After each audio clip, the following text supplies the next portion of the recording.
Farelos? Farelos musicais.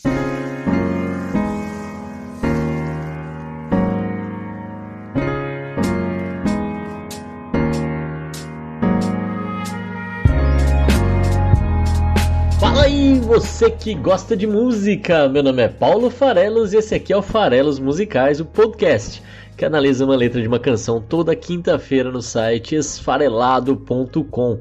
É isso aí, a gente está aqui para mais uma semana de interpretação de letras, 132 semanas já no ar com o nosso podcast. Hoje eu vou falar de Brave New World do Iron Maiden. Toma essa! Pois é, eu até tento, mas eu confesso que é difícil escapar da nossa realidade que a gente está vivendo aqui no Brasil de 2021, que mais parece uma continuação fúnebre do Brasil de 2020, né? É um mundo em que bovinamente a gente tenta e não consegue, a gente se vê tendo que ainda desconstruir a existência de um tal kit Covid para tratamento precoce da doença, né, do coronavírus, né, que insistem em dizer e provar que funciona, mas na prática sabemos que não funciona, mas é difícil entender estatística, é difícil entender pesquisa, mas todo mundo se considera especialista e vão se baseando no que dizem os interessados nas mentiras, né? Cansa. Temos as indas e vindas do próprio governo federal, que ora é pró-vacinação quando convém, mas na maior parte do tempo, e em seguida geralmente, mostra a sua verdadeira face. A gente tem vivido um eterno 1º de abril, já que estamos no mês de abril. E ainda é irônico que nós tenhamos coroado essa maluquice que a gente vive com uma reunião envolvendo empresários com o nosso presidente. Esses empresários de algumas das maiores empresas aqui do Brasil, como Bradesco, BTG, Cosan, tantos outros, Riachuelo, né? Empresas tradicionais, empresas aí super conhecidas, se reúnem não para fazer pressão por conta das ações que não preservam vidas, mas para aplaudir. Segundo consta, o presidente foi ovacionado ao chegar para o jantar. Não, eu não estou dizendo ovacionado no sentido que atiraram ovos nele, não, esse trocadilho infame que eu inventei aqui. Ovacionado aqui realmente aplaudiram, né? É um absurdo. Nesse contexto fica claro e fica confirmado uma coisa que costuma ser dita, que a gente tem a pior elite do mundo, né? A nossa classe média quer ter uma vida ruim, desde que ela seja melhor do que a da maioria das outras pessoas. É uma mediocridade absurda. A gente com isso condena uma massa à miséria e parece que está tudo bem. É uma lógica triste, uma lógica absurda, e já empilha aí, por motivos variados, mais de 350 mil pessoas mortas por uma doença que pegou sim o mundo desprevenido, mas essa desculpa de estarmos desprevenidos na prática nunca nos coube. Tivemos tempo para nos preparar em 2020 e é um absurdo o que está acontecendo por puro desleixo, por puro plano até de não tratamento, não medidas, né? Não acreditar nas medidas que funcionam e inventar medidas alternativas que não funcionam para dar uma falsa sensação de controle, que o próprio resultado mostra que não faz sentido. Então, diante desse cenário, eu peço até desculpas por estar sempre sendo repetitivo aqui na temática política, mas ela primeiro está aí na nossa frente e é o assunto mais relevante que tem no momento para a gente discutir. E o exercício que é interessante é de resgatar músicas antigas, músicas anteriores a esse movimento e dar a elas esse contexto, como eu fiz recentemente no episódio em que eu falei de Ninguém Igual a Ninguém, do Engenheiros do Havaí, que é uma música dos anos 90, e que eu imaginei que ela tivesse falando sobre a situação da pandemia. E outra música aí do ano 2000, eu vou trazer hoje, Brave New World, tanto aquela que era inspirada, ou tinha uma leve inspiração em um clássico da distopia, da ficção científica distópica, que era A Revolução dos Bichos. Nesta a gente vai tratar de outro clássico literário de ficção científica distópica, Admirável Mundo Novo, do escritor britânico Aldous Huxley. Então a obra do Iron Maiden é inspirada no livro, e esse livro não tem nada a ver com a situação também da pandemia, mas eu acho que a letra da música acaba combinando. Dá pra fazer esse tipo de interpretação e é esse o desafio que eu vou propor aqui pra vocês. Tem até um outro motivo, né? Eu tinha pensado numa música nacional que eu acho que combinava bem, que é a do Zé Ramalho, aquela cujo refrão é: "Ê, vida de gado, povo marcado, ei, povo feliz". Pois é, Essa música não poderia ser o episódio de hoje baseado nela. Se você gosta de Zé Ramalho, até já tem episódio do Zé Ramalho, 99, vai lá e ouve. Canção Agalopada, foi avaliada. Mas, então, episódios ímpares são aqueles dedicados às canções com letras em português. Episódios pares dedicados a outras línguas. Então hoje, 132, eu não podia trazer Admirável Mundo Novo, que é o nome dessa canção do Zé Ramalho, mas eu posso trazer Brave New World do Iron Maiden, e é isso que eu vou fazer agora para manter o mesmo espírito. E diga de passagem, tem direito até a citar o Messias nominalmente na letra da música. Chega mais que você já vai descobrir.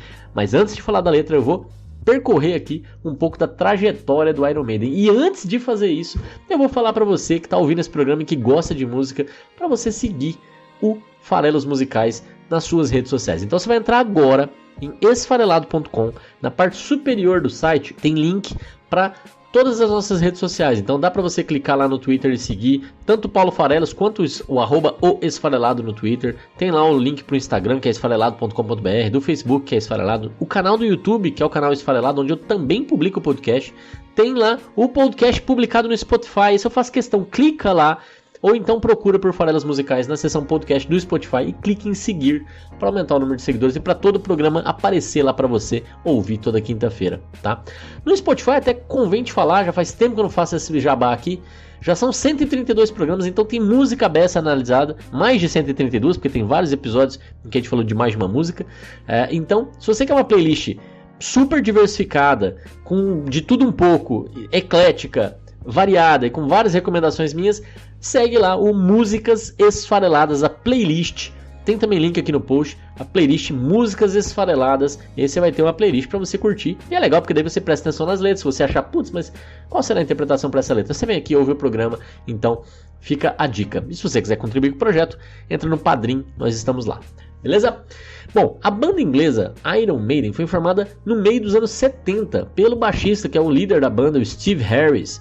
O auge do sucesso artístico dos caras foi nos anos 80 e depois na retomada. Se na semana passada eu fiz um programa sobre ressurreição, aproveitando a temática de Páscoa, e comentei, né, da volta por cima, exatamente no ano 2000, para o Capital Inicial com o lançamento do seu acústico, MTV, uma espécie de ressurreição da banda ali também, que também tinha de volta o Dinheiro Preto depois de um período fora, tem muita semelhança com a história aqui do Iron Maiden, que também no ano 2000 tem o retorno do Bruce Dickinson, né, depois de um período fora, mais ou menos ele concomitante ao período que o Dinho ficou fora do Capital, que coincidência bizarra, e aí quando ele volta eles lançam o álbum Brave New World.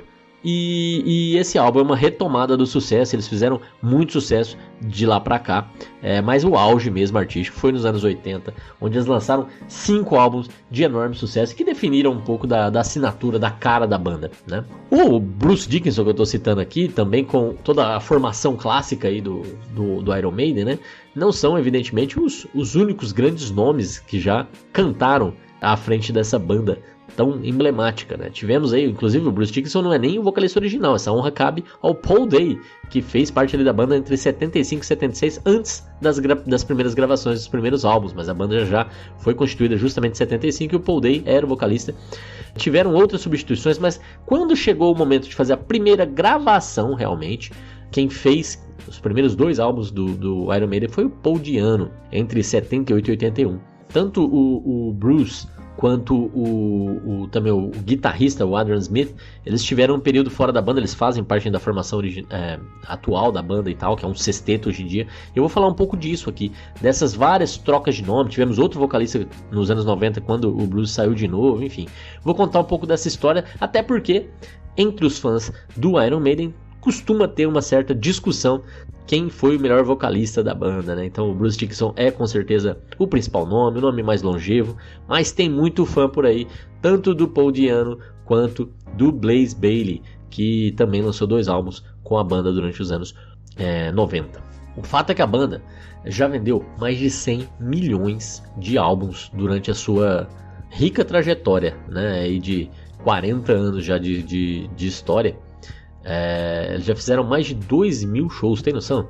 Tanto nas capas dos álbuns quanto nas apresentações ao vivo, eles têm um mascote, que é um nome não tão comum assim para bandas, é o monstro Eddie, e esse monstro, o Eddie, que está em todas as capas, ele está tão associado com a imagem da banda, ele virou uma espécie ali realmente de símbolo da banda, né?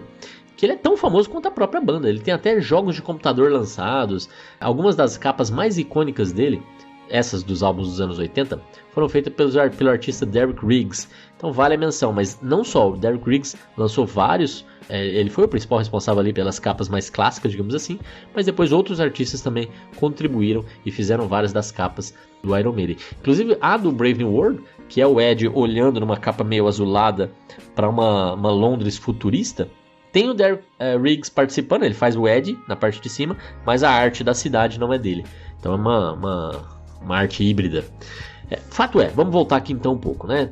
Contei um pouco aqui de overview da banda, mas vamos lá. Em 100 milhões de cópias é muita coisa vendida, né? Mas vamos lá, em 78, depois de várias e várias trocas na formação, a banda foi lá e lançou a sua primeira fita demo. E ela esgotou, começou a fazer a banda aparecer e tal, e eles assinaram o primeiro contrato deles com uma grande gravadora, com um grande selo, que era o EMI. E aí sai o primeiro álbum, intitulado Iron Maiden, 1980. Álbum de estreia, que já estreou, como eles já tinham ali 5 anos de estrada, já tinham feito várias apresentações ao vivo, eram outros tempos, né?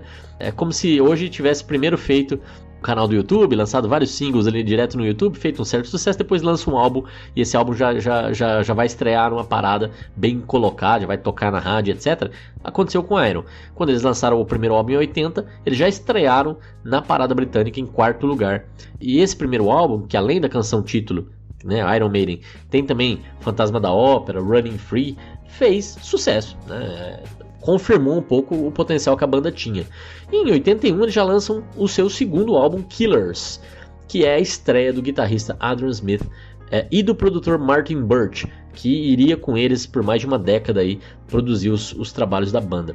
E é também o álbum, o segundo Killers, de despedida do Paul Di'Anno, né? Como eu disse, ele acabou não continuando aí com a banda, né? Então era um problema ali, de acordo com o que eu levantei, pelo menos com a voz, ele não alcançava todas as notas, tinha uma certa discussão ali sobre isso. E na verdade, muito problema com drogas, né? Então ele estava realmente se perdendo. E alcoolismo, drogas e tal foi o principal fator que fez com que o Paul Di'Anno largasse a banda. Murders in the Rue Morgue, que essa é outra característica legal, né? Assassinos da Rua Morgue, Murders in the Rue Morgue, é o nome de uma das músicas do álbum Killers, do segundo álbum, que é o nome de um conto do Edgar Allan Poe.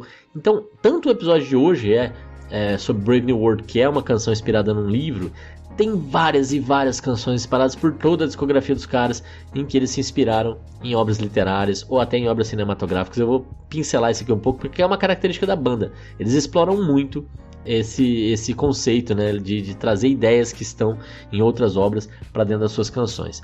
O fato é que, assim, apesar do sucesso que eles tiveram até esse momento aqui, e eles ainda eram uma banda que abriam para outras bandas ainda mais populares do que eles, como Kiss, Judas Priest. Então eles estavam ali ainda como banda de apoio e tal. O Di'Anno resolveu sair, foi tratar lá o vício dele em cocaína, foi substituído pelo Bruce Dickinson, que era vocalista da banda Samson. E a partir daí, o Bruce assumiu os vocais, né, começou a participar também das composições, e os álbuns seguintes da banda catapultaram eles para o estrelato. Foi dali para o sucesso mainstream, para realmente ser reconhecido em todos os cantos do planeta, né? Isso começou já em 82, terceiro ano de lançamentos consecutivos, e esse álbum emblemático, The Number of the Beast, né, que é o número da besta, que essa capa também é muito legal, que é o Ed fazendo o diabo de marionete, né? Então ele tá como se estivesse controlando ali o diabo, que também tem uma marionete controlando o próprio Ed, então fica essa coisa de quem influencia quem. Esse álbum estreou já em primeiro na parada britânica, é o álbum de estreia do Bruce Dickinson nos vocais, e ele sozinho vendeu 14 milhões de cópias. É isso aí, esse dado é de 2010, hein? De 2010 até aqui, já se passaram mais 11 anos, e então esse número deve ter crescido até. Tudo bem que hoje a venda de álbuns já é num outro formato e muito menos forte do que já foi, né? Porque tem outras formas de consumir música. Mas com essa temática, né, o nome do álbum, a capa do álbum, que era provocativo, né? Imagina a década de 80 ainda mais conservadora, menos, não sei, vamos discutir isso quando falarmos da letra. Mas é óbvio que na época da turnê, lá nos Estados Unidos principalmente, teve muito protesto, teve disco queimado, tudo por conta de um ataque à banda dizendo que eles eram satanistas. É o que a banda negou, evidentemente, né? Por outro lado, tem uma história engraçada que eu levantei aqui a respeito desse álbum, já que estavam sendo acusados de serem satanistas. O produtor Martin Birch se envolveu num acidente de carro com uma van que transportava freiras. Olha que curioso. Sabe qual o valor que deu essa multa? 666 libras. Pra quem não acredita no sobrenatural, toma essa. Só isso que eu tenho pra dizer. Esse álbum, que vendeu isso tudo, tinha ali Run to the Hills, né? Corram pras Colinas, que é um clássico absoluto da banda, tá aí presente em todas as apresentações ao vivo até hoje. Tem também a própria canção título, mas Run to the Hills é a grande canção do álbum. Em 83 eles lançam Peace of Mind, que estreia em terceiro no Reino Unido e faz uma estreia também no top 100 lá da Billboard, na parada americana, o que não era tão comum ainda pra banda. Nesse álbum eles estreiam baterista, então olha só. Eles, no primeiro álbum, a formação original, digamos assim, né? Depois, em seguida, entra o Adrian Smith, ou seja, trocou gente. No terceiro álbum, sai o Paul Di'Anno e entra o Bruce Dickinson. No quarto álbum, sai agora o baterista e entra o Nico McBrain, né? Trocam o baterista. Quer dizer, eles trocam a cada lançamento a formação da banda, uma loucura, né? Mas esse Peace of Mind estreia em terceiro, estreia no top 100 da parada americana.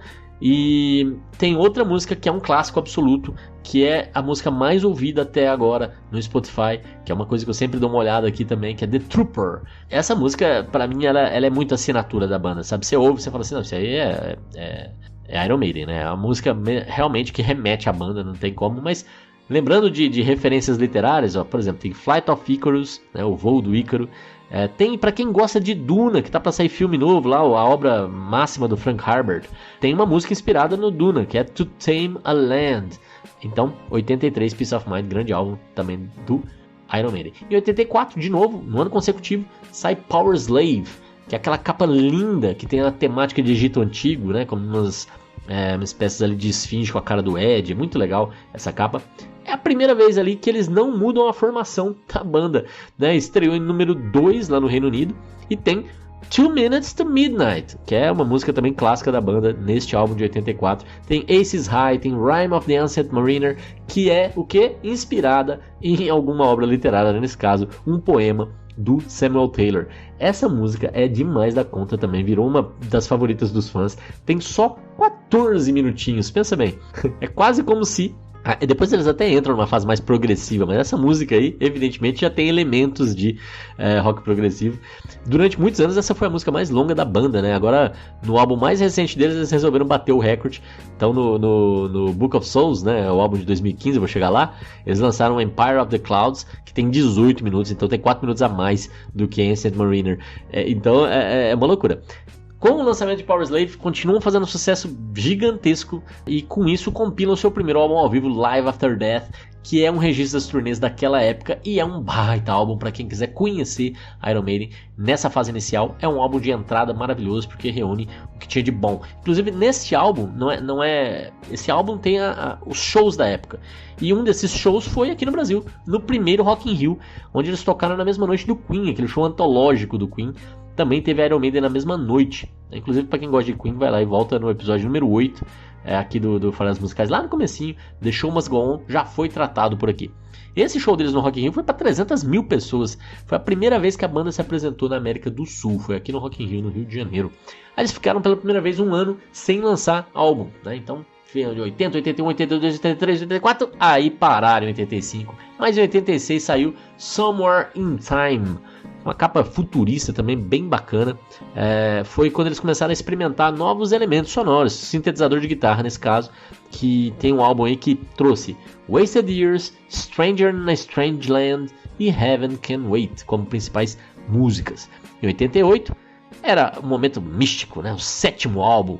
Então se você vai fazer uma canção em um álbum de número 7, que é um número, né, muito místico, você chama ele de Seventh Son of a Seventh Son, né, o 7º filho do 7º filho, que é inspirado num livro, o livro Seventh Son do Orson Scott Card.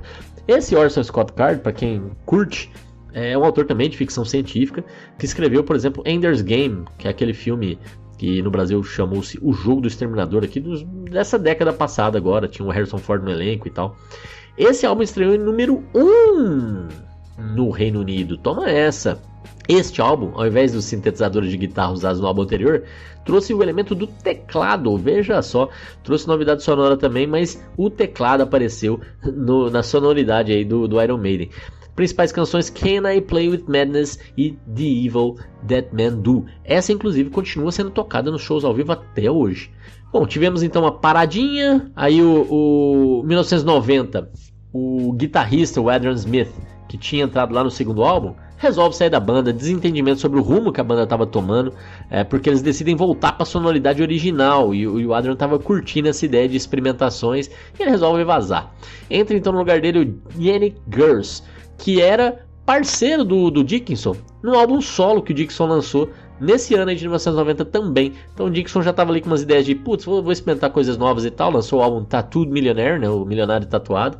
O Yannick Gers foi o guitarrista dele nesse álbum solo, e aí como o Adrian Smith resolveu vazar da banda, eles trouxeram o Yannick Gers para a banda.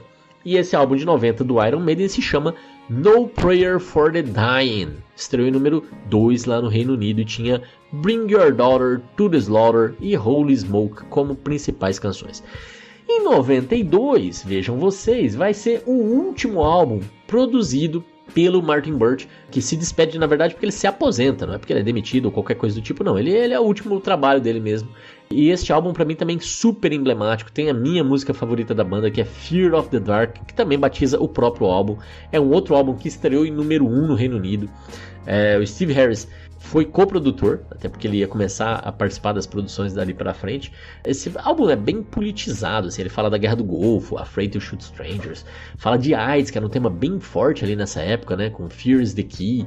Tem até álbum sobre os hooligans, tem até canção sobre os hooligans, então, mas realmente a música mais emblemática aí é Fear of the Dark, mas também tinha Be Quick or Be Dead, tinha From Here to Eternity.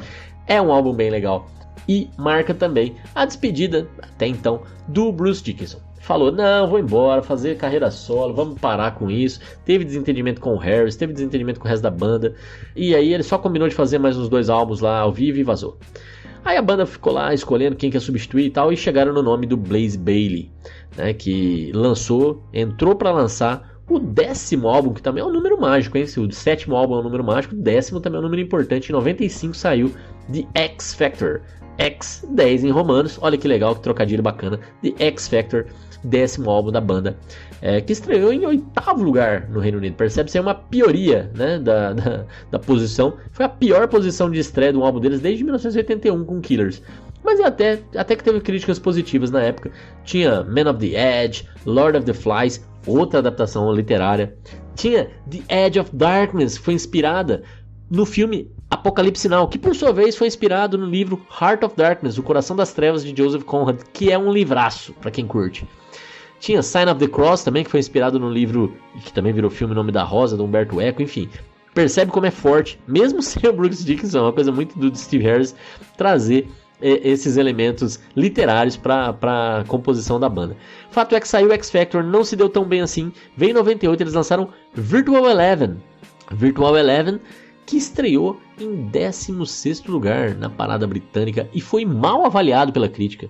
Músicas mais chamativas da época ali, Future Real e The Clansman, que é inspirada no filme Coração Valente. Então, aí a coisa não estava funcionando bem, também tiveram problemas lá com a voz do Blaze Bayley, e ele resolveu sair também. Falou, não é pra mim, tô indo embora, vou cuidar da minha vida.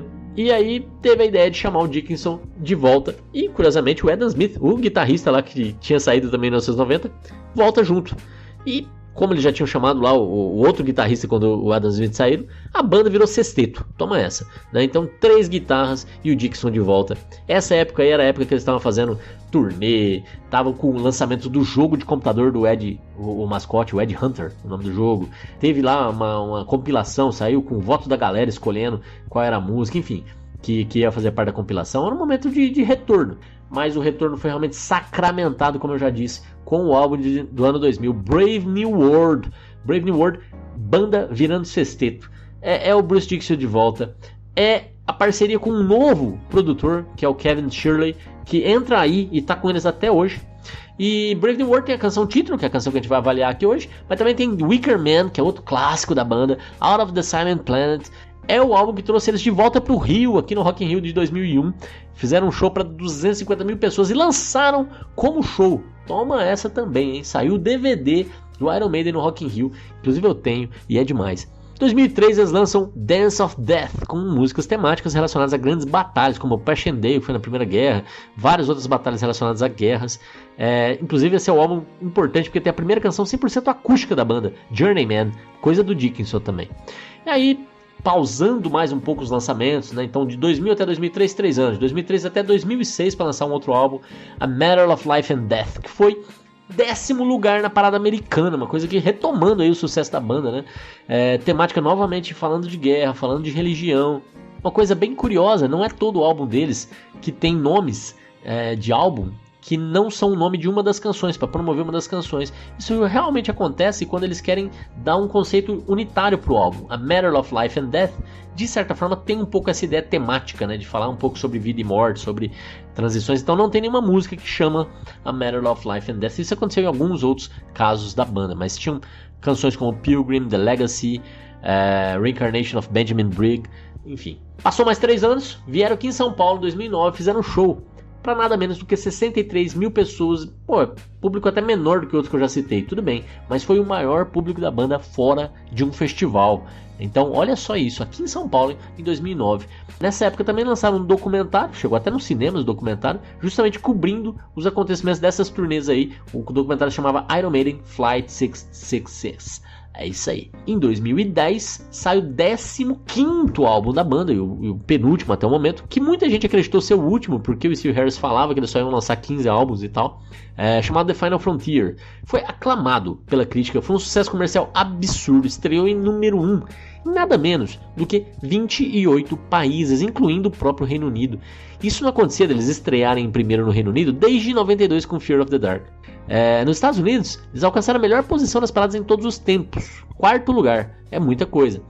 Marca também o fim da parceria com a EMI, 30 anos depois, a parceria durou muito tempo, e eles lançaram um single, El Dorado, e esse single deu a eles o primeiro Grammy, a primeira premiação de melhor performance de metal. Eles já tinham sido indicados por Fear of the Dark e Wicker Man, mas só ganharam neste ano de 2011, no caso, né, o prêmio, com El Dorado. Esse álbum também tem a própria canção título, Satellite 15, The Final Frontier.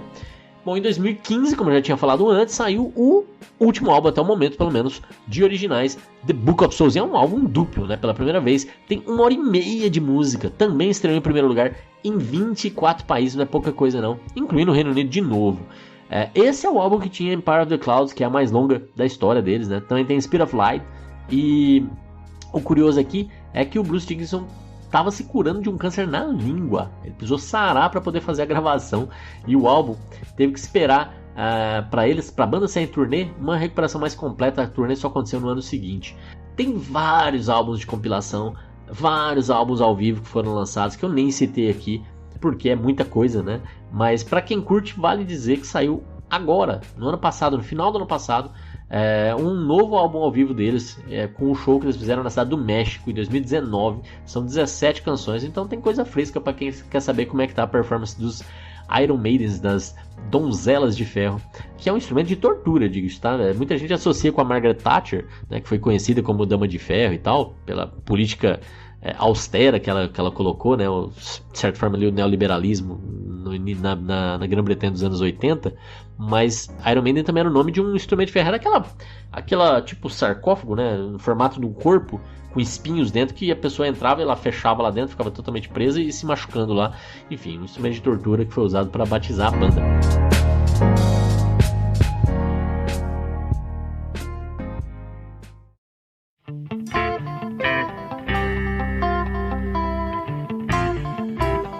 Como eu já disse, vamos falar então agora, finalmente, da música de hoje, que batiza o álbum deles de 2000, que é um álbum de retorno do Bruce Dickinson. E Admirável Mundo Novo é o nome também de um livro, de Aldous Huxley, lançado em 1932. Nesse livro, temos a Nova Londres, que também ilustra a capa do álbum, como eu já falei. Nessa Nova Londres, você tinha conseguido, é uma ficção distópica, né? Então você tem um mundo, entre aspas, aí, perfeito, em que você tem paz e equilíbrio, porque você aboliu coisas como dinheiro, família, monogamia, privacidade. Isso não existe mais, tudo isso foi proibido. Exceto pela reserva dos selvagens, né? Um mundo onde as pessoas não viviam como antigamente. Elas nasciam, elas cresciam fora dessa distopia. Praticavam coisas estranhas como casamento, religião e nascimento natural, por exemplo, né? A partir do sexo. Porque no mundo perfeito de Nova Londres existia uma fertilização in vitro, não há nem mães, né? Você tinha lá ovos gerados para reprodução humana e é uma maluquice, né? Para e pensa, por uma distopia desse tipo que nós estamos caminhando, a gente está indo para uma distopia com essas características aí de não existir mais família, né? Não existir mais dinheiro, não existir mais monogamia. Não, né? Na verdade, cada vez mais a gente está vivendo um mundo com uma ascensão do conservadorismo, na verdade, né? Onde família tradicional, religião, são pontos importantes nesse pacote, né? Antiprogressista, digamos assim. E é isso que tem predominado e que tem amedrontado tantos e tantos países mundo afora. Então, para mim, estamos vivendo um outro admirável mundo novo, com outras características. É esse mundo novo do retrocesso, do novo velho, do antigo, na verdade, do cansado, do tosco, do medieval. É esse o mundo novo, antiprogresso, que a gente está construindo para as futuras gerações. E é nele, e não no do Huxley, que eu vou basear a minha análise. Esse mundo novo que a gente entrou aí nos últimos anos, aqui no Brasil e também em outros países do mundo, como os próprios Estados Unidos, e tem uma certa ascensão desse tipo de movimento em vários cantos por aí. Por outro lado, tem um outro aspecto do livro que eu acho que cabe bem nesse momento que a gente tem vivido. No livro, você tinha certas castas, né? Você tinha uma pirâmide lá, né? Os alfas, os betas e por aí vai. E isso definia muito bem lados, posicionamentos das pessoas nas sociedades. Mas o que era interessante é que você tinha um condicionamento psicológico para controlar as pessoas, para elas aceitarem os seus fardos, para elas aceitarem os seus destinos.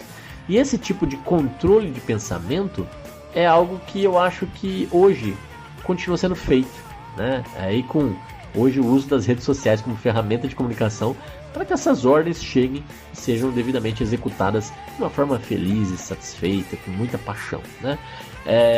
Tem uma frase do livro que eu vou usar aqui também que eu acho muito, muito forte. É preferível o sacrifício de um à corrupção de muitos. É o anti-individualismo, né? Se um pode estragar, então é preferível sacrificá-lo para não corromper os demais. Talvez devêssemos refletir a respeito disso, né? Bom, Brave New World, Admirável Mundo Novo. Eu vou aqui passar um pouco da minha ideia do porquê que eu escolhi essa música para falar da situação do Brasil hoje, durante aí o ano de 2021. Esse governo que nos desgoverna rumo a essa pilha de mortes, muitas delas evitáveis, se a gente tivesse um plano de comunicação claro, se a gente tivesse dessa importância, né, para planos de vacinação, para informações sobre distanciamento social, para até estímulo de lockdowns lá atrás que deveriam ter sido feitos, uso de máscaras e assim por diante. Não é esse o nosso mundo. Então imagina um ser racional olhando para o que está acontecendo, olhando para essa situação que não só não é combatida, como também é às vezes até incentivada. Então vamos chamar essa pessoa, esse ser racional que está olhando para esse universo que a gente está vivendo aqui, esse admirável mundo novo, de uma forma bem irônica. Vamos chamar ele de João, em homenagem ao livro. Esse ser racional hipotético é o que a gente chamaria lá no livro de selvagem. É um homem puro, que vem de outro tempo, de outro mundo, onde essas coisas seriam um absurdo. Ele olhar e falar, meu Deus, por quê? É um indígena, se você quiser dar algum tipo de etnia para esse personagem, porque esses também estão sendo aqui massacrados e perseguidos. Então esse João certamente percebe esse admirável mundo novo que a gente entrou nos últimos anos aqui no Brasil com alguma estranheza. São tempos difíceis. Se Adão lá atrás viveu e perdeu-se no jardim do Éden, o João hoje em dia se perde no jardim de medo. Não há mais amor maternal, mas não porque a gente tem um processo reprodutivo que constrói seres humanos de forma sexuada igual no livro. A gente não tem mais amor maternal porque quantas e quantas famílias, mães, pais, filhos e tantos amigos também, nesse mundo novo, não tem mais espaço para o diálogo, não tem mais espaço para carinho, para empatia, para afeto, para discussão saudável, não tem mais espaço nem para nada que é belo, como isso, a relação respeitosa, com divergência de opiniões, não tem problema nisso. Hoje não, hoje só tem espaço para ódio, então não tem mais espaço para beleza. Ela não se faz mais necessária nesse admirável mundo novo que a gente vive. E a gente é testemunha dessa transformação, né? A gente, e o João em específico, O João tem mais de 40 anos, então o João, ele cresceu no mundo pré-internet, como a gente conhece hoje em dia. Esse mundo extremamente conectado. Então o João, ele é do mundo desconectado, mas que tinha muito mais conexão com a natureza, conexão entre as pessoas, do que a gente experimenta hoje. Antes das redes sociais, a gente tinha menos idiota com megafone, e isso ajudava, não atrapalhava. Hoje em dia a gente está muito conectado, mas ao mesmo tempo a gente está ouvindo muita coisa que, sem filtro, serve mais para confundir do que para ajudar. Tem uns animais como os cisnes, que são representantes da beleza. Então nesse admirável mundo novo não tem espaço para cisnes. Eles estão com as suas asas todas despedaçadas, tortas. Eles, como representantes do mundo natural, assim como o João, não tem mais espaço nesse novo mundo. A gente assim perde amores, a gente assim perde nossa própria vida. E você acha que esse João, diante desse cenário, desse novo mundo, o que ele ia preferir? Viver nesse mundo novo, com essas características, ou voltar para o mundo selvagem de onde ele veio? Em que havia conexão entre as pessoas, havia respeito, havia amor maternal, havia amor fraternal e havia, antes de tudo, conexão. Então, vou aqui ler o primeiro trecho para a gente ver como todas essas ideias que eu acabei de falar aqui se encaixam muito bem na poesia da música Brave New World. Cisnes agonizando, asas torcidas. A beleza não é necessária aqui. Perdi o meu amor, a minha vida, nesse jardim do medo. Eu tenho visto muitas coisas no tempo de uma vida. O amor maternal não existe mais. Levem esse selvagem de volta para casa. Dying swans, twisted wings. Beauty not needed here. Lost my love, lost my life in this garden of fear. I have seen many things in a lifetime alone. Mother love is no more. Bring this savage back home. Esse é mais ou menos aí o primeiro minuto da música. Vamos lá. Dying swans, twisted wings, beauty not needed here. Lost my love, lost my life in this garden of fear. I have seen many things in a lifetime alone. Mother love is no more. Bring this savage back home. Bom, é isso. Então, seguindo, vamos lá. O fato é que nesse novo mundo, ele não tem nada de admirável. Ele é desértico. Ele não permite ideias. Muito pelo contrário, ele martela idiotices. Ele faz com que cérebros não se exercitem, eles se entediem. Esse caminho para esse caos, ele não foi trilhado sozinho. Assim como outros profetas guiaram o seu povo no passado, nós também temos o nosso Messias aqui. Mas aqui nós somos guiados para o inferno. O que vemos hoje em dia não é a realidade, pois a mentira impera. Quem sabe a verdade até tenta falar sobre ela, mas não é ouvido. E em muitos casos é perseguido, é calado, é intimidado. Então deixa de falar. As coisas estão como estão, mas o Messias é aplaudido. Almas são vendidas para que esse admirável mundo novo seja possível. Então vejam só, como eu já falei antes, né? Vamos citar o próprio Messias aqui na música. Por que não? Já que é ele que nos guia para esse admirável mundo novo tão brilhantemente, né? Se vocês permitem um pouco de ironia. Olha só a poesia da música como segue com essa ideia claramente de que este novo mundo é um mundo sombrio. Diz a letra: desértica casa da dor, não faz sentido algum. Aprisiona essa mente, entedia esse cérebro. Messias antes da sua queda. O que você vê não é real. Quem sabe não vai contar. Tudo está perdido. Almas vendidas para esse admirável mundo novo. Wilderness, house of pain, makes no sense of it all. Close this mind, dull this brain. Messiah before his fall. What you see is not real. Those who know will not tell. And is always lost, sold their souls to this brave new world. Vejam só, então, naquele cenário que o nosso João quer voltar para sua reserva selvagem, né? Ele como selvagem quer sair desse mundo novo, o Messias quer justamente nos levar para lá. Ele está ali justamente antes da queda. E olha só, o que a gente vê não é real, então a gente está vivendo uma mentira. Aqueles que sabem a verdade, those who know, não vão dizer a verdade. Tudo está perdido, as almas estão vendidas. Se isso não tem muito a ver com o que a gente está passando hoje, imagina, esse é o poder da poesia, né? A gente consegue adaptar uma letra do ano 2000 para esse cenário maluco que a gente está vivendo, e é muito, muito próximo, né? Porque realmente aqui a gente está vivendo esse admirável mundo novo em que a realidade não conta mais. Esse admirável mundo novo em que a gente vê as mentiras ganhando força, muito mais do que as verdades, em que as pessoas se apaixonam pelas mentiras, né? A ponto de acreditarem mais nelas do que no que a própria realidade está mostrando diante delas, claramente. É só uma questão de percepção. Então, acaba sendo esse mundo em que a gente aprisiona as mentes, em que a gente entedia as mentes com mentiras e repetidas e repetidas e repetidas. As coisas não fazem sentido algum e a gente passa a viver numa casa de dor. Uma casa de dor que é desértica, que não é habitada, né? Então, esse é o trecho que a gente acabou de ouvir, que antecede justamente o refrão. E o refrão é só uma grande repetição da nossa realidade, né? Que é esse admirável mundo novo. A brave new world in a brave new world. E ele vai falar isso várias vezes. A brave new world in a brave new world. Então o João tá aí, se vendo nesse admirável mundo novo e não tem como escapar. Ele fica ali todos os dias se repetindo, se repetindo, se repetindo, assim como um refrão. Simplesmente repete que a gente está vivendo num admirável mundo novo.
Mas vamos lá, digamos como é que era esse outro mundo, né? Como é que era esse mundo de onde o selvagem veio? Como é que eram os problemas que você tinha lá? Digamos, antigamente, né? Se aqui o problema são as mentiras, lá também existiam mentiras, né? Então os nossos inimigos nesse outro mundo eram a fantasia, o sonho, a imaginação. Nesse outro mundo, os nossos pesadelos eles eram imaginários, né? Diante dessa realidade tão triste que hoje nos apavora. Lá a gente se preocupava com dragões que sequestravam donzelas ou rainhas. Agora, não são mais esses seres mitológicos que nos perturbam, sim os mitos e seus seguidores. São não mais os seres mitológicos, mas os próprios mitos, né? E a salvação vai ser qual? Como é que a gente vai escapar disso? Se antes a gente se preocupava com coisas que às vezes estavam só na nossa cabeça, como eles se preocupam, na verdade, com coisas que só estão na cabeça deles, né? O fato é que essa realidade atual deixa talvez pouco espaço para a gente pensar em salvação, sinceramente. Quais são os caminhos? Para onde a gente pode ir? Para onde a gente pode correr? Qual é o dragão que a gente tem que matar? E como matar dragões? E com isso a gente vai, né, e vendo ao nosso lado, a gente vai vendo as pessoas perdendo as suas vidas. Eu mesmo corro o risco de perder a minha, assim como o João, assim como você.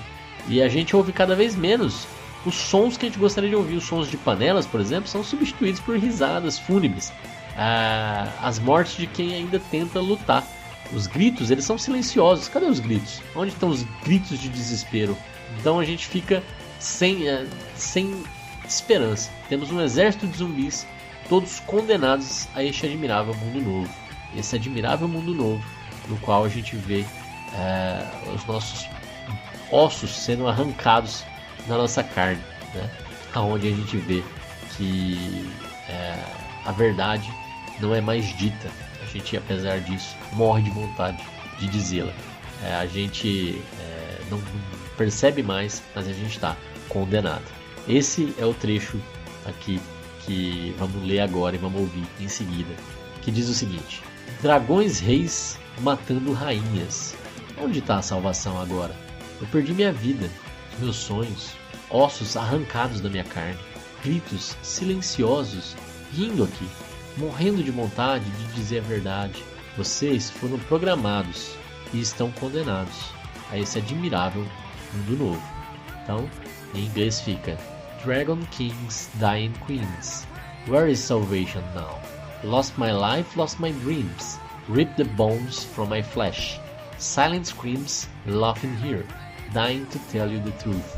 You are planned and you are damned in this brave new world. Dragon Kings, dying queens, where is salvation now? Lost my life, lost my dreams, ripped the bones from my flesh. Silent screams, laughing here, dying to tell you the truth. You are planned and you are damned in this brave new world. A brave new world. In a brave new world. A brave new world. In a brave new world. In a brave new world. A brave new world. In a brave new world. A brave new Pois é, e agora ele vai voltar, né, a cantar A Brave New World, A Brave New World, and A Brave New World e assim por diante. A gente vai alcançar ali o quarto minuto da música e aí vai ficar 1 minuto e meio mais ou menos com um solo de guitarra. Aí ele retoma a ideia de Brave New World and A Brave New World e lá no finalzinho ele diz Dying Swans, Twisted Wings, né, os cisnes morrendo com as suas almas com as suas asas torcidas. Bring the savage back home, traga o selvagem de volta para casa. E essa é a última mensagem, uma mensagem de desespero, uma mensagem de, olha, beleza não tem mais lugar, eu quero voltar para onde eu era feliz. Então este é o encerramento aí da canção. Eu vou deixar vocês ouvirem mais um trechinho para a gente encerrar o programa de hoje. É um pouco depressivo, eu sei, mas a gente vai conseguir escapar e vai se livrar desse admirável mundo novo construído dessa forma tão mesquinha e nojenta que a gente tem experimentado, para um mundo novo, de novo, mas com outra cara, com outras características, um pouco mais humano, pelo menos, um pouco mais de conexão, é o que eu espero. E esse sim nós chamaremos de admirável, porque será de fato admirável que a gente consiga construir, né, como uma fênix, um renascimento a partir das cinzas. E é isso, a gente se vê aqui na semana que vem para o episódio 133 do podcast Farelas Musicais. Não deixe de recomendar um programa para alguém que gosta de música, fazer essa nossa comunidade aumentar. Eu conto com você para a gente ter cada vez mais ouvintes, cada vez mais assinantes nos nossos canais do podcast, lá no Spotify, lá no YouTube. Vai lá e recomenda o programa para os seus amigos que gostam de música e que gostam de poesia. Um grande abraço, vamos ficar aqui com mais um trechinho de A Brave New World e a gente se vê na semana que vem.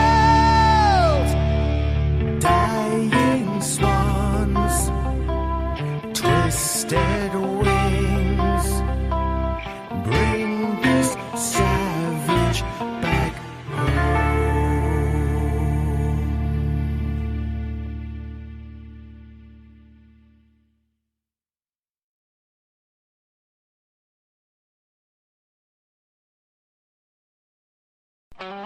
Esse podcast foi editado por Megasonic Podcasts.